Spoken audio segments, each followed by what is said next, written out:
Hai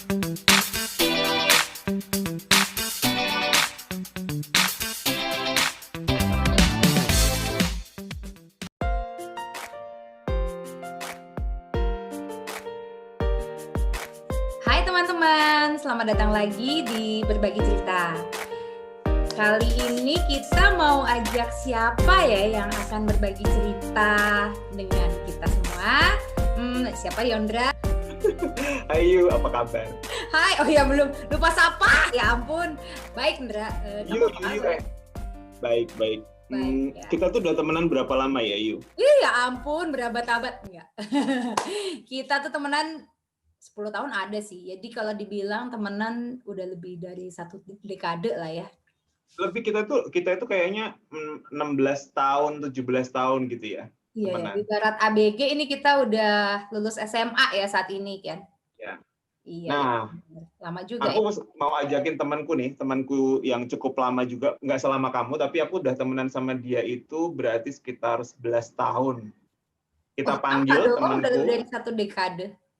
Iya, lumayan. Udah dari tahun 2009 aku kenal sama dia itu. Dalam suka dan duka lah. Kita panggil dia ya, yuk. Oke. Yuk, siapa sih yang mau dipanggil hari ini?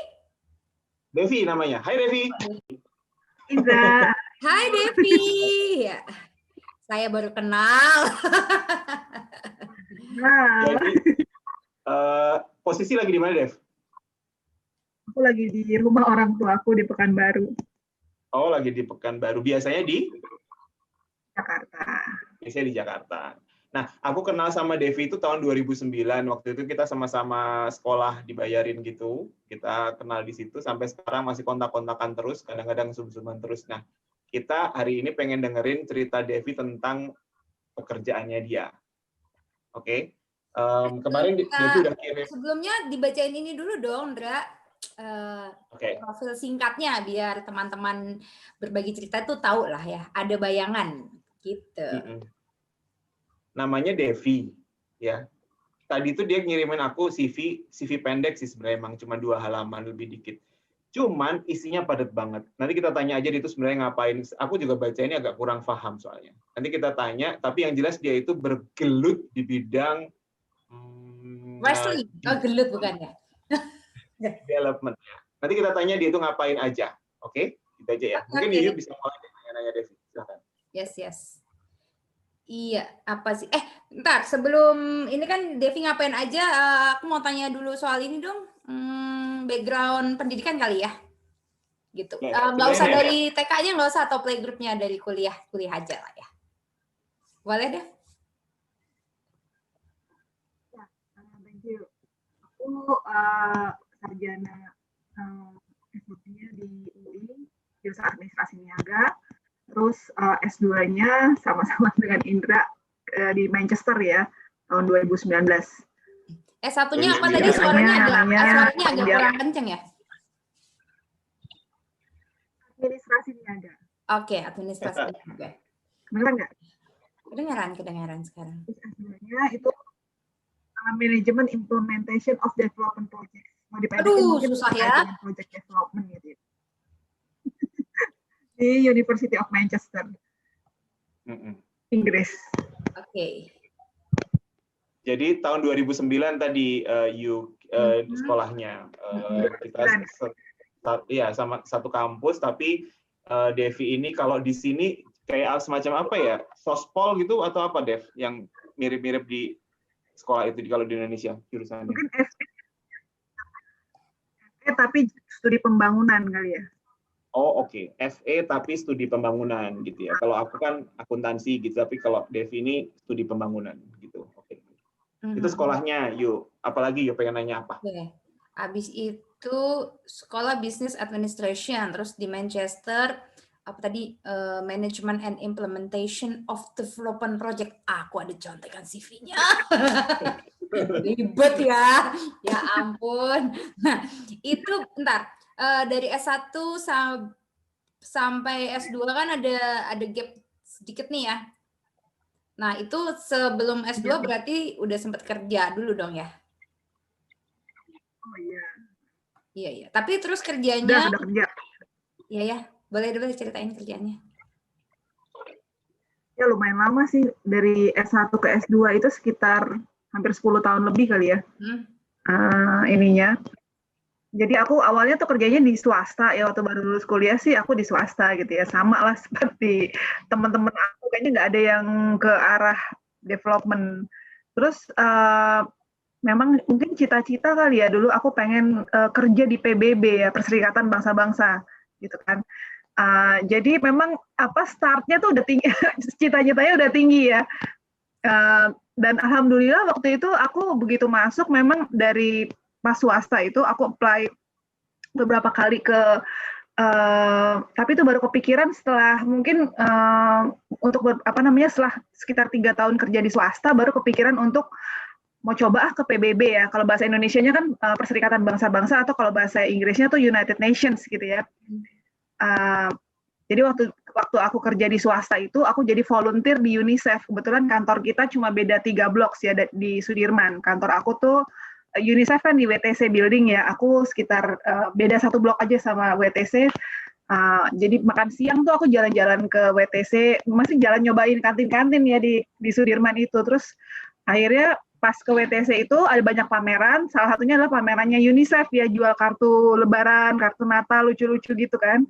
Nah, terus dia ternyata buka jadi volunteer. Nah, di situ aku awalnya, oh ternyata bisa toh in touch dengan lembaga PBB ini gitu ya.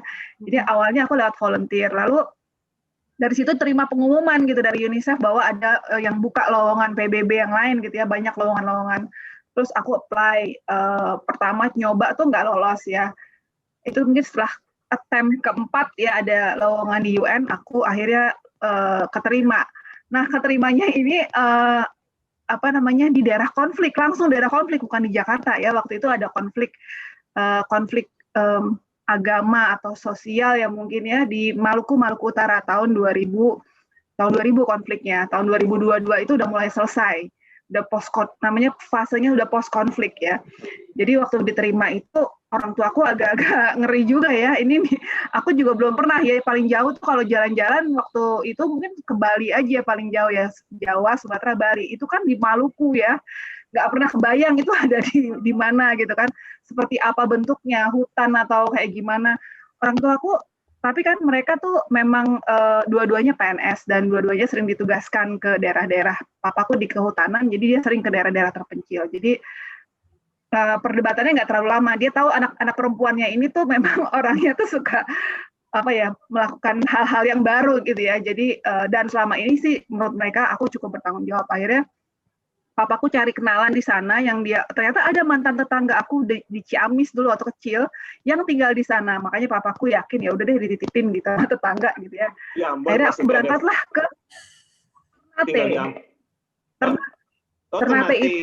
Ternate itu ibu kotanya Maluku Utara ya. Jadi itu aku sama sekali nggak ini ya. Perjalanannya itu pertama kali naik pesawat yang panjang, hampir 1 hari ya. Jadi berangkat jam 4 pagi pesawatnya, nyampe di Ternate itu sekitar jam 4 sore.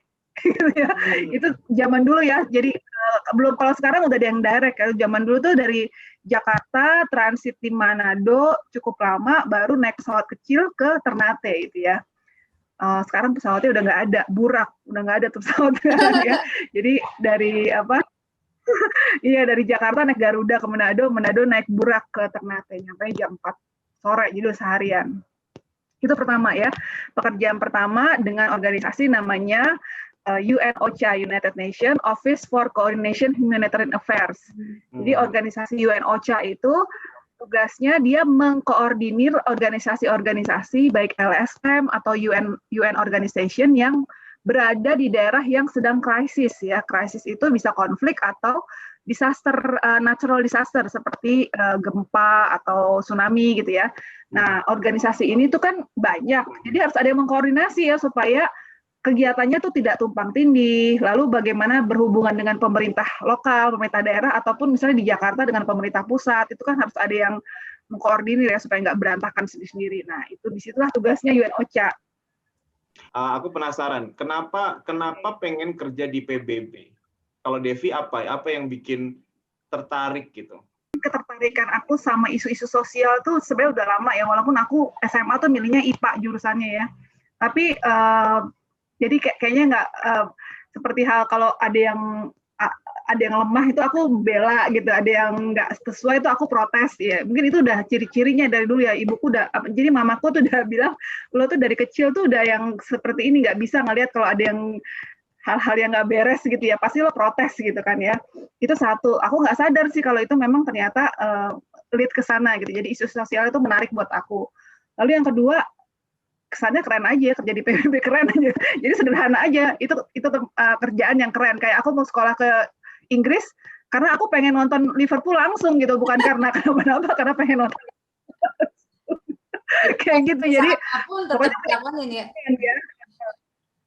ya, jadi ada impian-impian yang pengen masa kecil gitu yang aku pengen wujudkan gitu loh. Awalnya sih itu aja sebenarnya sederhana ya, karena ada list of impian-impian yang aku pengen ini karena keren, kayak kerja, pokoknya aku pengen kerja di Sudirman aja, pokoknya nggak tahu kenapa, pokoknya harus kerja di Sudirman gitu kan, terus harus masuk UI, jadi nggak ada sebab-sebab yang ini, karena keren aja aku bilang gitu.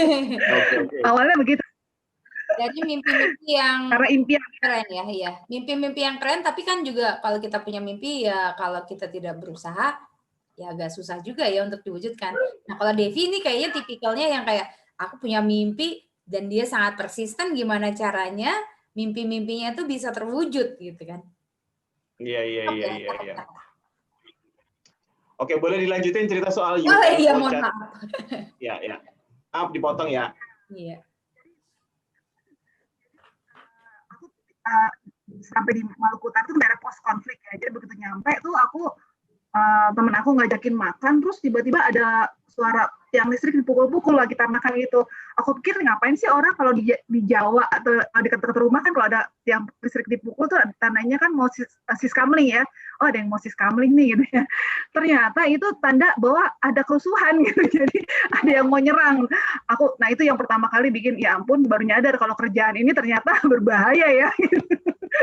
Jadi kita langsung naik mobil UN langsung diantar ke rumah. Itu hari pertama aku nyampe. Itu baru aku tahu bahwa wow ini kerjaan. Tadinya kan aku pikir ya kayak kerjaan kayak biasa di Jakarta ya, kayak di belakang meja kayak gini-gini. Ternyata itu pertama. Ternyata ada yang lempar bom molotov di rumah salah satu tokoh gitu ya. Jadi ada orang rame gitu kan. Nah itu baru aku nyadar konflik ini nggak main-main ya. Konflik ini dampaknya luar biasa ya. Nah besokannya tuh aku diajak keliling ya, ngeliat ternyata di Ternate itu banyak sekali tempat-tempat pengungsian dan ya sangat mengenaskan sih ya. Jadi bekas-bekas gedung rumah yang nggak kebakar itu orang-orang yang kalau Ternate kan daerah Islam ya, jadi pengungsi yang dari daerah Kristen yang mereka mengungsi ke daerah Islam itu ke Ternate. Nah orang-orang Kristen itu mengungsi ke Manado, terbang ke Manado atau ke Ambon ya. Dan sebaliknya Ambon juga konflik, jadi yang daerah aman itu antara Manado yang ditetapkan. Jadi begitu melihat kondisi daerah pengungsi, bagaimana para pengungsi ini tinggal, itu aku langsung itu juga satu pengalaman yang sampai sekarang aku nggak bisa lupa ya, kenapa aku kerja di bidang ini ya. Jadi gimana tuh orang tidur cuma dibatas-batasi oleh nggak ada batasannya malah ya. Kalau camp yang agak bagusan sedikit dia pakai pembatas. Kalau camp yang nggak ada dananya ya udah mereka ngamprak aja tidur, ini keluarga ini gitu ya, tidur rame-rame. Terus tugasnya kita tuh satu camp manajemen ya, bagaimana memanage camp-camp tersebut ya, membangun MCK-nya supaya mereka bisa itu kan salah satu kebutuhan dasar ya, bisa mandi, cuci dan hal-hal yang terkait itu bisa terlaksana, itu dibikin MCK kayak seperti itu. Terus makanan ya terjamin gitu ya, bagaimana terus keadaan psikososial mereka karena habis konflik pasti banyak yang stres kan ya. Aku datang ke sana tuh ketemu orang yang buntung gitu ya, yang waktu konflik itu dia di tangannya ditebas, kakinya ditebas gitu ya. Terus mereka cerita gitu ya. Nah di sini juga yang aku dapatkan adalah dari konflik agama ya, bahwa sebenarnya nggak ada kaitan sama agamanya ya orang-orangnya gitu ya. Artinya gini, misalnya aku ketemu sama yang juga aku nggak bisa lupa sampai sekarang, aku ketemu sama pengungsi yang di Manado nih ya, pengungsi dia agamanya Kristen. Dia bilang gini, saya ditebas gitu ya, dia bilang saya ditebas nih lagi pas orang itu nggak ada kasihannya, saya langsung ditebas aja apa namanya kaki saya, jadi dia buntung kakinya, dia bilang gitu ya. Dia dendam banget ya karena sama orang Islam ya, jadi dia mengungkapkan kemarahannya waktu itu ya, gimana sedihnya dia, padahal dia bilang dulu tuh kita aman-aman aja gitu ya, nggak tahu kenapa tiba-tiba ada kerusuhan ini, tiba-tiba semua tuh jadi terbelah gitu ya. Jadi itu yang saya pikir mungkin cikal bakal dari keadaan kita saat ini ya. Jadi tadinya tuh semua aman-aman aja, nggak pernah ada isu kayak gini. Dari Ambon melebar sehingga menyebar kemana-mana, akhirnya semua tuh yang kebagi secara agama gitu ya. Padahal dulu tuh tetangga saya, baik-baik saja kita, kenapa terus jadi saling kayak mau membunuh orang, dia bilang gitu ya. Lalu pergi ke camp Muslim juga sama gitu ya. Misalnya gini, dia Muslim dari Tobelo ya, dia bilang gini, kita waktu itu lagi sholat Jumat nih di masjid ya, yang mungkin isinya sekitar 200 sampai 250 orang, nggak tahu-taunya tuh masjid tuh dibakar sehingga mati orang di dalam semua itu ya. Aku dengerinnya sampai 250 orang tuh mati terbakar di dalam gitu ya. Lalu yang Kristen juga ada nih, aku pergi juga ke lihat makam-makam ini, makam apa sih sebenarnya gitu kan. Mereka bilang ya sama gitu ya, sama. Jadi dibunuh massal seperti itu juga. Nah di Ternate dulu tuh ada kapal kalau kita ke kota Ternate itu namanya Swearing ya, pantai. Lalu dulu tuh ada bangkai kapal. Aku bilang tuh kapal apa sih kok nggak diangkat ya bangkainya? Ternyata itu isinya waktu itu adalah pengungsi Kristen yang juga dibakar kapal hidup-hidup yang jumlahnya mungkin sekitar 200-an juga gitu ya. Jadi aku pikir nih, kan kita tahu agama itu agama manapun tidak ada yang mengajarkan orang untuk membunuh ya.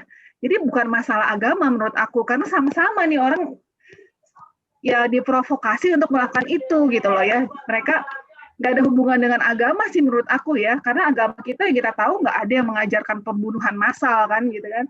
Nah ini yang membuat aku harus diluruskan ya, bahwa bukan agamanya yang salah sebenarnya, tapi interpretasi orang-orangnya ini yang nggak ada kaitannya dengan agama gitu ya. Mereka saling membunuh dengan jumlah yang sama gitu ya, bukan berarti orang Islam itu baik-baik saja atau bukan berarti orang Kristen itu baik-baik saja gitu ajarannya gitu kan. Ajarannya mungkin baik-baik saja, tapi cara menginterpretasi ajaran itu yang mungkin bisa berbeda-beda ya. Nah itu ya. Jadi pengalaman aku tuh yang membekas banget memang sampai sekarang, itu yang membuat aku adalah di daerah konflik tersebut ya. Lalu aku di sana itu sekitar 2002 akhir. Jadi OCHA itu kalau daerahnya itu memang masih konflik dan menuju post konflik. Nah setelah itu OCHA harus tutup gitu ya, karena dia udah mulai fasenya beralih ke fase recovery namanya. Jadi dari fase konflik, post konflik atau fase emergency kalau di natural disaster. Lalu kalau udah selesai fase itu kita masuk ke fase recovery ya. Jadi mulailah membangun gitu ya, yang ke arah pembangunan, mulai arah stabil, sekolah mulai orang bisa sekolah lebih ini gitu ya. Itu ke fase recovery. Nanti ada fase namanya fase development. Nah, itu udah normal kalau fase development. Fase recovery ini ya masih bangun kayak sekolah yang semi permanen gitu ya, mulai dibangun, puskesmas yang juga yang semi permanen mulai dibangun gitu kan. Nah, itu fase recovery. Jadi dari UN OCHA aku waktu itu kita pindah ke UNDP, United Nations Development Program. Itu dengan UNDP terus aku dibajak bukan dibajak ya, setelah UNDP namanya UNOPS, Project Coordination Services. Nah ini kita kayak ngebangun rumah, ngebangun sekolah, ngebangun infrastruktur banget dengan UNOPS kebanyakan ya. Nah aku pindah ke UNOPS tuh kegiatannya itu di 7 kabupaten di Provinsi Maluku Utara. Itu nggak gampang ya, karena mereka kepulauan kecil-kecil. Jadi kita itu pertama kalinya juga dalam hidup aku tuh yang naik kapal boat 1 mesin yang ada di lautan, yang laut dalam ya. Laut Maluku itu kan laut dalam ya. Jadi bukan kapal besar kayak kita kalau nyebrang naik kapal feri yang kalau ada ombak ya cuma goyang-goyang dikit. Ini benar-benar kapal yang kalau kita tangan kita giniin tuh air tuh kita udah bisa pegang air gitu ya. Itu juga luar biasa buat aku mencapai daerah-daerah terpencil itu ya, bagaimana aku pernah ke sekolah, kita ada pembangunan sekolah. Sekolah itu tuh yang dindingnya tuh bolong, jadi empat sekolah dindingnya tuh semua bolong gitu ya. Jadi terus atapnya juga udah ini gitu ya. Itu miris banget aku ya, gimana anak-anak ini sekolah. Kata gurunya nanti kalau musim hujan mereka nggak sekolah karena sekolahnya udah otomatis basah ya semua gitu. Terus jalan ke arah sekolah juga licin gitu ya. Nah, seperti itu. Terus sekolahnya juga sudah tidak ini kita terakhir kali dikunjungi oleh Dinas Pendidikan udah 10 tahun yang lalu, Mbak. Itu aku tahun 2022. Berarti mereka berkunjung itu tahun 1992 ya kalau 10 tahun yang lalu. Jadi no wonder itu nggak ada perhatian ke arah sana ya. Jadi aku melihat benar-benar gimana susahnya pendidikan, kesehatan ya di daerah-daerah terpencil itu gitu ya. Kasihan sih ya. Tapi sekarang udah jauh lebih baik ya. Mudah-mudahan ya. Aku juga belum lihat, tapi kalau melihat dari perkembangan yang sekarang kayaknya harusnya ada lebih baik. Tadi udah cerita pertama UN-OCHA, lalu UNDP, terus UNDP, terus UNOPS ya kan. Nah, ini memang udah agak lama ya, udah 20 tahun yang lalu, tapi boleh nggak Devi cerita, kalau buat masuk kayak gitu tuh tesnya apa sih sebenarnya? Masuk ke PBB-nya sebenarnya ya, karena kan segala macam UN-nya itu organisasi itu tadi kan bagian dari PBB, dari UN. Nah, setahu saya nih, masuk PBB itu susah banget. Nah, Devi bisa masuk. Nah, itu tesnya kayak gimana, Dev? Ingat dulu banget tuh awal waktu di daerah konflik. Ya, karena waktu di daerah konflik itu kan orang nyari siapa yang mau ke sana tuh susah kan. Siapa yang mau dikirim ke sana gitu. Jadi kandidatnya nggak terlalu banyak. Jadi waktu itu dan belum ada tes yang menggunakan internet base gitu ya. Jadi waktu itu aku cuma ditelepon, aku diinterview, lalu aku disuruh translate artikel gitu-gitu ya. Itu aja sih yang pertama kali. Lalu kalau sekarang itu UNDP itu dia atau UN lain itu UNICEF dia punya website. Itu ada website bagian jobs, terus kita apply secara online gitu kan ya. Nanti samalah terus ntar ada shortlist dan lain-lain dipanggil, ada interview, ada written test gitu kan. Biasanya sih itu aja sih sama dengan yang lain, ada interview terus written test, habis itu ada medical, kalau udah hampir lulus ya dan ntar ada medical. Kalau yang sekarang rata-rata seperti itu ya, bisa lewat pendaftarannya tuh lewat website. UN tuh rata-rata seperti itu sekarang. Sampai UN seluruh dunia juga kita bisa apply ya untuk UN volunteer dan lain-lain, itu biasanya semua tuh lewat website mereka. Ya. Tapi menariknya ini nih, kalau yang pertama tadi kan berarti tadi Devi cerita karena nggak banyak yang mau, makanya terus nggak banyak yang berani lah ya, nggak banyak yang berani berangkat ke daerah konflik. Nah ini menurut saya penting, kenapa? Karena dengan menjadi berani, dengan menjadi berbeda dari orang-orang yang kebanyakan, mungkin akan ada peluang-peluang yang terbuka gitu ya Devi ya. Tentu kemampuannya harus bagus ya. Maksudnya tadi bahasa Inggrisnya harus beres, terus semangatnya harus ada dan seterusnya. Tapi dengan menjadi berbeda dari teman-teman yang lain, dari aplikan-aplikan yang lain, maka peluang buat lolos pasti akan lebih baik, lebih besar gitu ya. Jadi lebih stand up gitu ya. Jadi sebenarnya dulu itu sebenarnya konflik Maluku Utara ini mungkin cikal bakal maraknya pekerjaan di bidang development atau disaster recovery ini ya. Nah setelah itu negara kita tuh supermarket bencana. Mau bencana apa aja tuh ada di sini ya. Mulai dari tsunami, banjir, tanah longsor, gunung meletus. Nah jadi semenjak tsunami Aceh itu berurut tuh ya bencana-bencana besar ya terjadi di negara kita ya. Gempa bumi ya. Nah mulai dari sana Aceh itu mungkin puncaknya, lahirlah organisasi-organisasi yang sifatnya seperti ini ya, emergency response, disaster recovery, development phase gitu-gitu ya. Itu puncaknya di Aceh gitu ya. Tapi ada bidang-bidang lain sebenarnya di fase development yang bukan cuma mengatasi bencana aja gitu ya. Ada bidang-bidang seperti bidang lingkungan gitu ya. Sekarang banyak jadi isu ya, climate change itu kan salah satu mungkin bisa dibilang namanya man-made disaster yang dibuat oleh manusia. Jadi disaster itu ada dua, natural disaster sama man-made disaster. Nah, jadi itu juga banyak. Lingkungan juga sekarang isu yang besar, itu juga peluang untuk bidang ini gitu ya. Yeah. Lalu pemerintahan gitu ya, bagaimana membantu pemerintah kita menjadi lebih baik, itu juga suatu bidang yang besar gitu ya di kerjaan ini gitu. seperti itu. Mm-mm. Jadi sekarang udah lebih banyak cabang-cabang.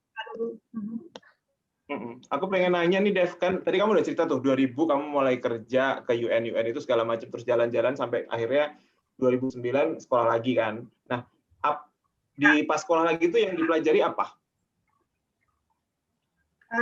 Waktu itu aku belajar project management. Oke. Ya. Tapi Jadi spesifik aku belajar project bencana-bencana gitu management. tuh nggak? Ya, spesifik untuk bencana dan fase development gitu. Gimana sih membuat project-project di bidang pembangunan gitu ya. Kita bilangnya orang bingung untuk bangunan apa sih gitu kan. Semua juga membangun ya. Ya namanya kontraktor juga membangun gitu kan.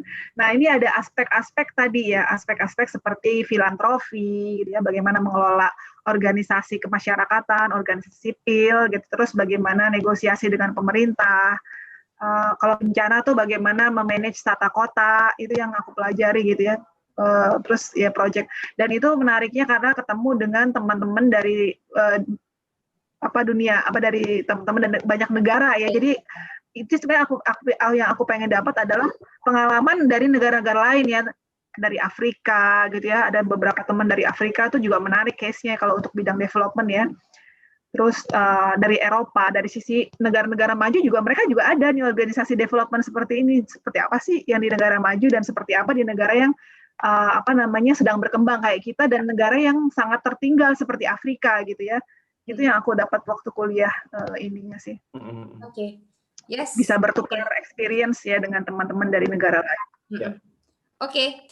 Oke, iya, Devi kan tadi udah cerita tentang pendidikannya di Manchester ya. Nah, aku tanya ini deh, pengalaman paling seru di sana gimana sih? Apa gitu pengalaman paling seru waktu sekolah di Manchester? Kalau sekolahnya sih menurut aku dulu kalau di Indonesia kita biasanya satu arah ya, kalau kuliah pada masa aku itu ya. Walaupun di UI itu menurut aku kuliahnya tuh masih satu arah gitu ya. Walaupun di S2 waktu itu udah mulai dua arah.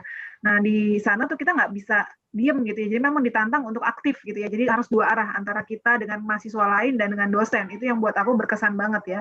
Jadi mulai dari situ aku mulai berani untuk stand up untuk kalau ada meeting-meeting besar ya, walaupun yang datang siapapun tuh aku dari sana belajar untuk stand up. Itu yang buat aku ini banget ya. Karena kita berhadapan dengan orang dari berbagai macam negara, dengan orang India tuh sangat ini banget kan ya, orang India tuh kalau di mana ngomong aja. Nah, kita kalau kita nggak diri kita sendiri, kita nggak akan dapat kesempatan ngomong gitu. Nah, di situ misalnya contohnya itu aku inget banget temen aku India tuh nggak pernah berhenti ngomong gitu ya. Jadi Dev, kok kayak kamu pernah baca orang India gitu?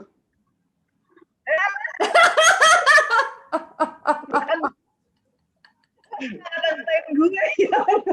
Itu temen gue si Pratap.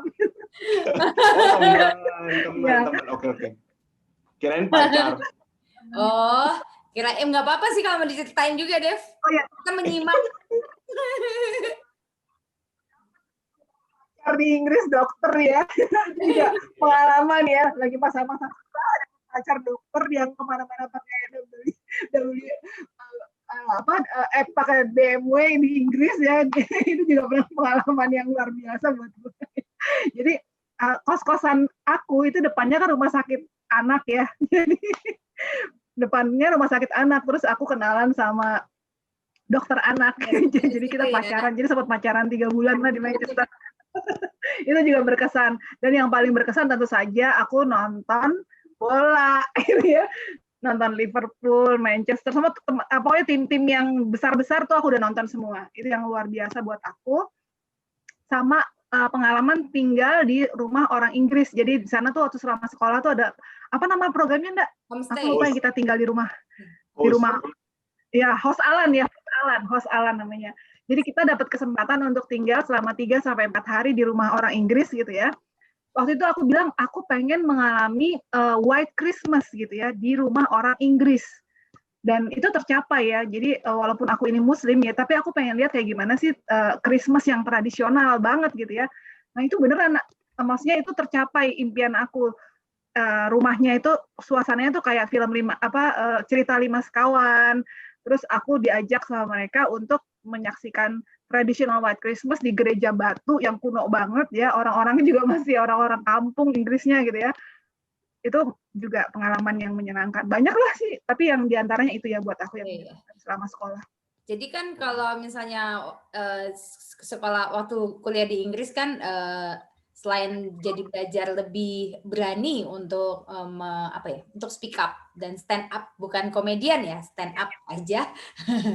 Juga ternyata Devi dengan sekolah di luar kita bisa belajar untuk mengenal budaya dan macam-macam orang dari latar belakang yang berbeda-beda gitu. Jadi mungkin bisa membuat pikiran, mungkin teman-teman berbagi cerita ada yang mau sekolah di luar negeri bisa jadi terbuka gitu kan. Bagus sih, bagus. Dan bisa White Christmas. Siapa tahu bisa ketemu dokter anak itu. Betul. Nah, itu. Itu Devi waktu itu hampir nggak mau pulang sebenarnya. Cuman akhirnya dia diajakin kawin tapi. Nah, iya, dia akhirnya pulang. Oke, Dev, aku mau nanya nih. Tadi di depan kan aku udah menyinggung ya. Emang kalau kerja di UN itu bener nggak sih kalau gajinya itu dolar atau mungkin mata uang yang lain gitu? Bener nggak itu? Kalau di Indonesia enggak, semua pakai rupiah. Tapi aku kan jadi aku kerja di UN itu dari 2022 sampai aku kerja di UN 2022 sampai 2022 2 tahun lagi. Iya. Sampai 2013 ya, 13 itu hampir 11 tahun ya di UN. Lalu aku putuskan untuk pindah ke organisasi lain, udah cukup lah ya di UN gitu ya. Aku mau coba organisasi lain. Udah muter-muter ya UN-nya udah tadi ya. Selain dari UNDP, terakhir ada FAO, aku juga pernah gitu ya. Lalu aku pindah ke proyeknya ADB. Nah, di proyek ADB ini aku bayarannya pakai dolar. Jadi aku di ADB itu 2013 sampai 2015, terus sekarang di proyek ya Asian Development Bank. Itu udah fase development ya. Jadi selama di UNDP aku masuk di disaster management yang mulai dari konflik tadi dan segala macam itu UNDP itu aku di sana. Plus pulang kuliah aku masuk ke proyek lingkungan. RED Plus itu proyek lingkungan ya, emisi karbon, pengurangan emisi karbon dan lain-lain. Nah, begitu di ADB ini proyek di bidang pendidikan. Ini proyek yang totally fasenya fase development. Jadi udah nggak ke bencana-bencana lagi nih, development masuknya. Sampai 2015, nah itu gajinya dikontraknya dalam dolar. Jadi tapi ditransfernya ke kita udah dikonversi ke rupiah. Tapi hitungannya dolar. Dan waktu itu dolar lagi tinggi-tingginya. Jadi lumayan lah ya dapatnya di situ. Terus setelah itu 2015 sekarang aku kerja di proyek yang didanai oleh pemerintah Australia dari 2012 sampai kontraknya ntar berakhir di 2022. Itu gajinya rupiah lagi, tapi ini bagus lah ya. Gajinya dalam rupiah, tapi sebenarnya kontraknya rate pound sterling gitu enggak ya? Dolar. Australia dolar. Yuyu. Devi ini juga pernah kerja dengan rate pound sterling waktu di Manchester. Nggak punya duit buat Devi dan Indra. Waktu itu dia bekerja sebagai floor manager ya Dev ya. Jadi dia flooring. Yes.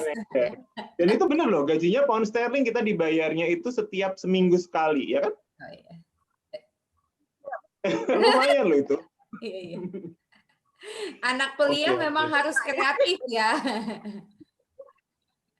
Nanti kapan-kapan kita ngobrol lagi soal kehidupan kuliah di sana gitu, terus gimana cara dapat beasiswa. Itu seru banget karena itu tadi sih, selain kuliahnya tapi ketemu orang-orang barunya, terus kesempatan buat jadi floor manager itu gitu kan, seru kan. Simpan dulu yang itu Indra. Apa? Nah itu bisa jadi untuk episode berbagi cerita yang lain. Jangan digeber di sini. Biar ente penasaran. Oke, lanjut yuk. Tapi seru banget. Iya. Sama selain itu yang harus kita simpan adalah gimana caranya ketemu dokter anak itu, ya kan? Bisa. Jadi episode berikutnya dengan narasumber sudah tahu siapa? Devi. Kalau cerita tentang kuliahnya Devi, setelah itu pekerjaannya Devi menarik banget kan. Jadi kalau aku tuh melihatnya Devi ini orangnya aktif banget, sibuk banget, pastinya sibuk. Nah, di luar pekerjaan rutin, Devi ini masih punya waktu nggak sih? Atau masih punya nggak hobi yang bisa dilakukan selain kerja gitu? Punya nggak, Dev?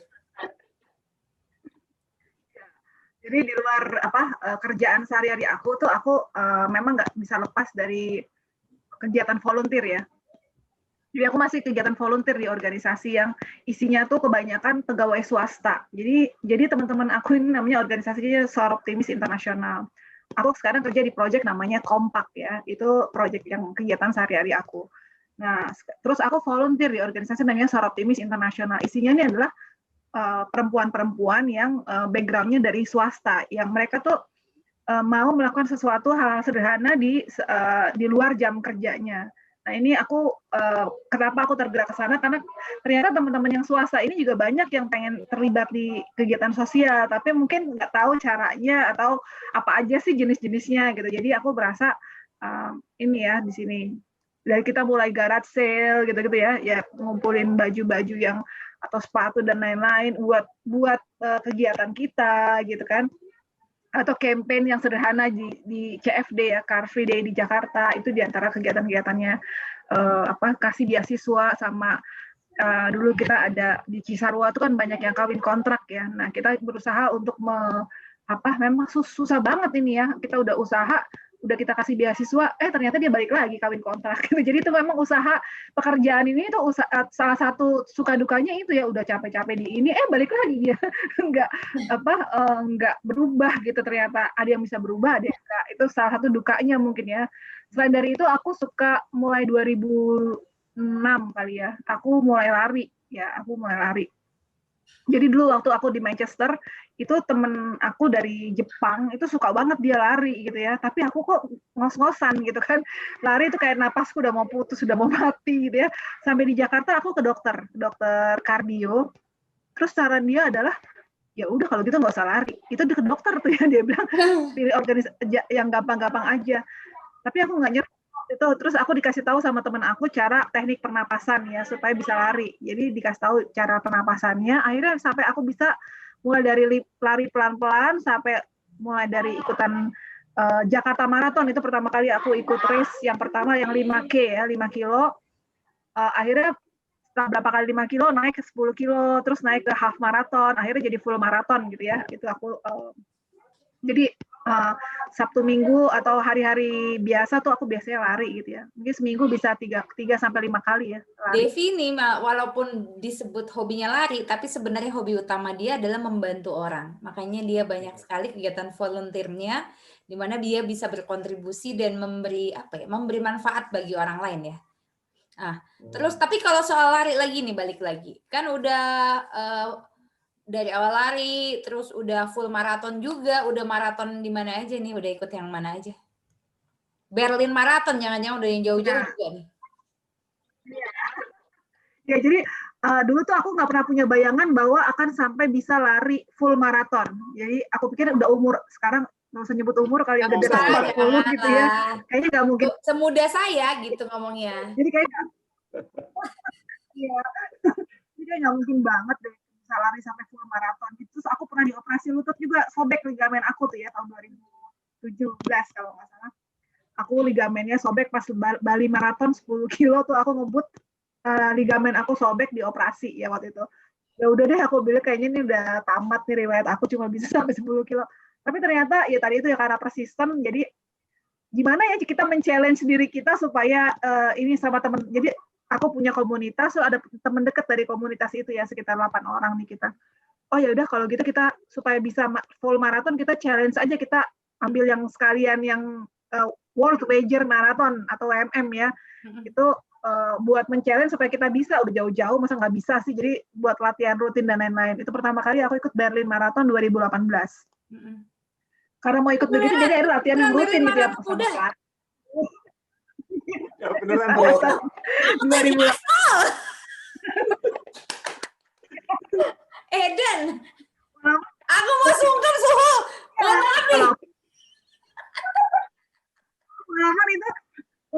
ya, tapi masih di bawah cut off time-nya ya. Pokoknya target kita waktu itu, aku nih pelari ini kita terus gitu kan. Rajin latihan, Mas. Mau maraton itu kan kita mau nggak mau latihan minimum tuh 5 kali dalam seminggu ya. Kita harus latihan, naikin pas, pace-nya dan lain-lain. Itu yang pertama di Berlin Marathon. Jadi dengan begitu kita mau nggak mau harus latihan, terpaksa gitu ya. Jadi dan penyemangatnya adalah ya ampun, nanti kalau ini malu-maluin negara aja sih kalau sampai kayak gitu. Jadi itu penyemangat juga ya untuk ini gitu kan. Kalau sampai nggak selesai atau gimana gitu kan, itu penyemangat kita. Alhamdulillah aku sama geng aku tuh semua bisa selesai dan di bawah cut off time-nya. Cut off time-nya kan 7 jam ya. Respect lah. Terus tahun kemarin kita ikutan Chicago Marathon. Harusnya tahun ini kita New York ya, tapi karena ini jadi nggak bisa berangkat. Nanti kalau sudah target kita pokoknya lewat pandemi terus udah bisa maraton di New York atau di Chicago gitu kan, mungkin lebih lucu kalau larinya pakai kebaya kali ya, biar di shoot mulu sambil bawa bendera. Ada loh yang lari pakai baju Bali kemarin waktu kita tahun lalu aku di Chicago Marathon nih, ada yang memang veteran lari ya, Mbak siapa aku lupa namanya, dia lari pakai baju Bali gitu dan suhunya tuh 4 derajat. Aku makasih dia. Hebat tuh emang Mbak itu. Aku udah sih, aku cuma pengen nanya nih, Dev, kalau misalnya ada teman-teman yang pengen berkarir kayak kamu punya pesan apa buat mereka?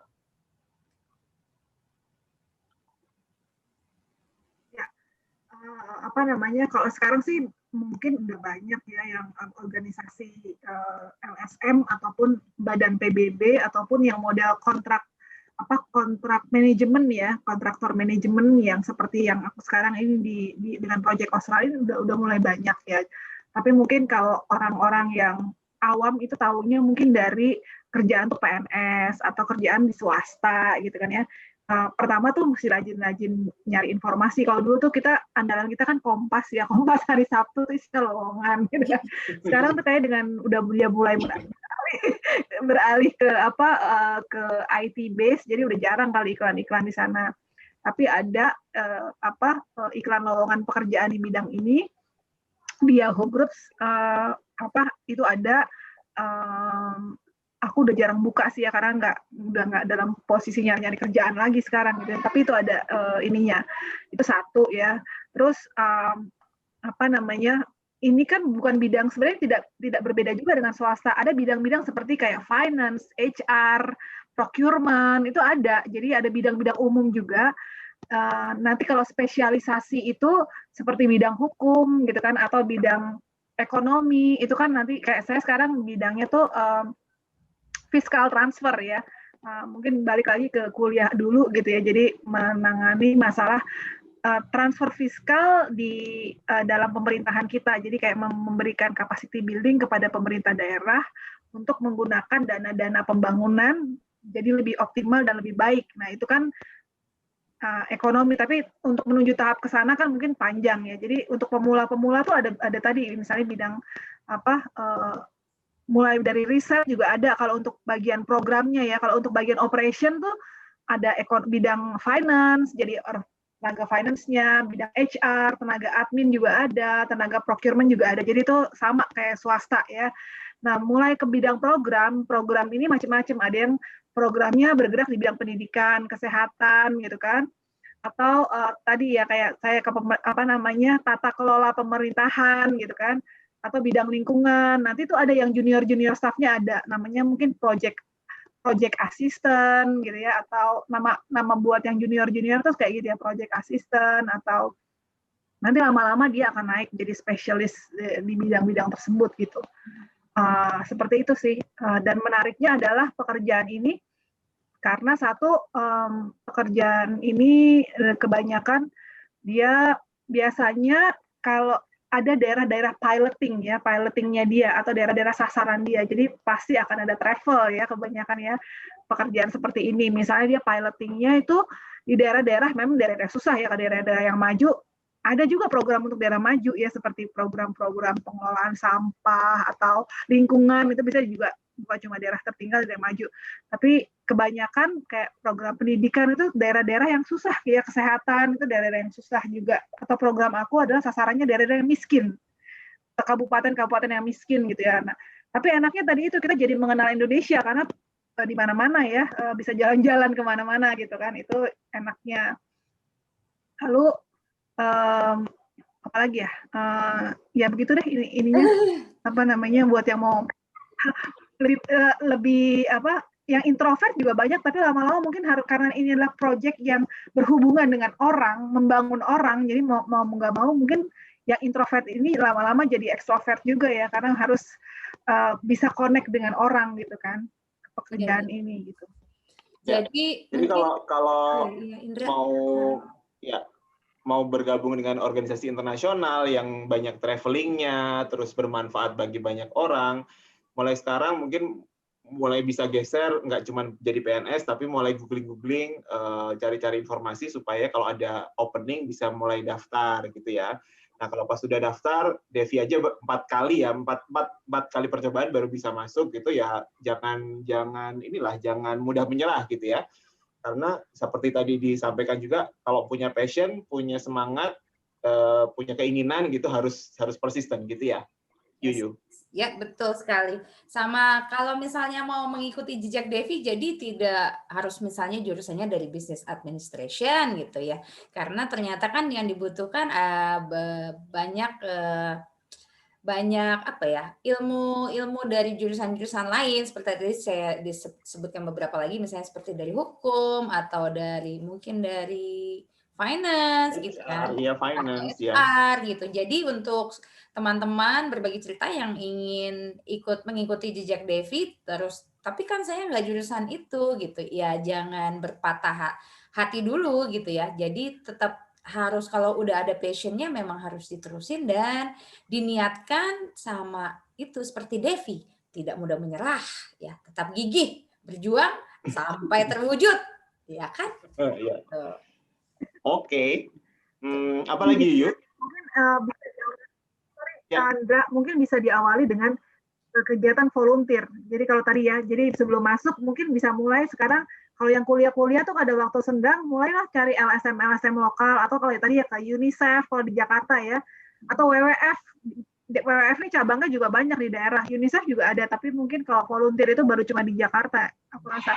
Tapi WWF ini ya juga banyak di daerah, atau bisa ditanya ke LSM di daerah, bukan nggak sih volunteer? Memang nggak dibayar sih ya, tapi dari sana kita bisa belajar kan. Step awal kita untuk belajar organisasi tersebut kegiatannya apa sih? Nah, siapa tahu ntar ada lowongan buka, itu satu. Atau internship ya, UN itu buka internship. Jadi kalau kita ke website-nya UN, selain dari pekerjaan, mereka juga buka internship gitu ya. Nah, itu juga bisa jadi batu loncatan ya untuk mulai pekerjaan ini. Yes. Ini menarik banget ya. Jadi teman-teman yang berbagi cerita yang masih mahasiswa gitu, jangan berhenti kayak misalnya puas dengan jadi SPG, tetap boleh sih, jadi SPG tetap boleh. Kerja di warnet kalau masih ada juga boleh gitu kan ya. Tapi itu tadi, kalau memang tertarik boleh nyobain volunteer gitu ya. Sekarang banyak sekali kegiatan volunteer. Kalau misalnya ngerasa nggak ada yang cocok, bahkan teman-teman bisa bikin sendiri gitu. Bikin acara sendiri, kayak misalnya mengajar untuk anak-anak yang perlu gitu misalnya, atau apapun lah. Tapi prinsipnya adalah isi waktu dengan kegiatan-kegiatan yang bermanfaat dan kira-kira itu mengarah gitu ke pilihan masa depannya. Iya, betul. Gitu ya. Karena kan yang didapat, walaupun mungkin kalau volunteer mungkin tidak ada uangnya dulu ya, tapi kan ada pengalaman yang sebenarnya itu tidak bisa tergantikan oleh uang gitu kan. Yang pastinya akan bermanfaat untuk kedepannya di pekerjaan atau di kehidupan sehari-hari. Gitu aja. Devi, ada yang mau disampaikan lagi? Ya itu saja sih menurut aku. Dari pengalaman aku kayak membantu orang yang mau beasiswa atau kerjaan ini, rata-rata orang kita itu memang malas membaca ya. Jadi padahal informasi itu banyak banget ya sekarang itu. Jadi apapun informasi ada kalau mau di googling ya. Jadi mau kerja, mau beasiswa itu sebaiknya teman-teman kalau browsing tuh selain dari browsing hal yang apa fun gitu-gitu, cobalah browsing hal-hal yang ini. Jadi pertanyaannya tuh nanti nggak jadi standar gitu ya. Kita udah tahu mau ngapain, itu sebenarnya ada jawabannya di internet, itu semua ada gitu ya. Jadi janganlah malas membaca atau browsing hal-hal yang tadi ya, yang cukup ada gunanya. Selain dari aja, jadi ada seimbang lah ya. Selain dari cari hal-hal yang fun-fun, juga sekali-sekali masuk ke yang substansi gitu ya. Browsing-browsing itu. Yes, setuju. Jangan browsing, gosip aja. Ya, gitu ya. Harus ada pengetahuan. Ya, wah, kita nggak kerasa sebenarnya adalah seru banget kalau ngomong sama Devi ya ternyata ya. Walaupun saya kayak radio kan dia itu sebenarnya. Kenapa? Kayak radio. Iya, benar. Jadi nggak bosan, tapi radio yang seru gitu ya. Jadi nggak bosan. Jadi kalau diterusin kita bisa sambil menemani Devi maraton, terus kita dengerin di kita itu bisa ya, full maraton loh. Tapi kan nanti jadi lama. Oke.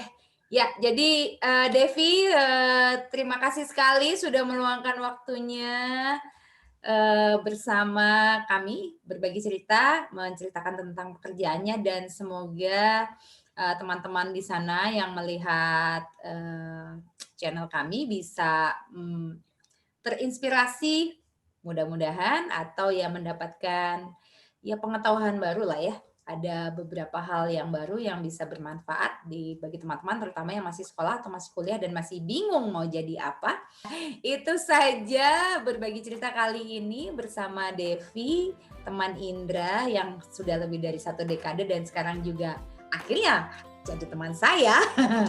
Semoga memberi manfaat, dan nantikan episode berikutnya dari berbagi cerita. Untuk kali ini sampai di sini saja. Saya Yuyu.